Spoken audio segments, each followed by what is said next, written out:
Hi guys, so in today's video I'm going to be showing you how to switch to a professional Instagram account.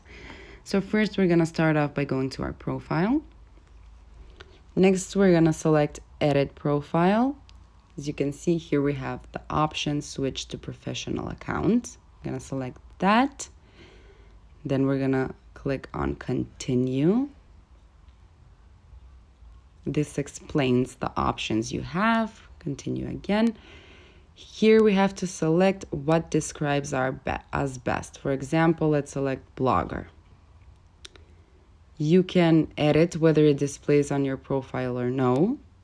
Let's add it to our profile. Next, we're going to click on done. Creator. It's okay. You can select whether it's a business or a creator. Next. Not now.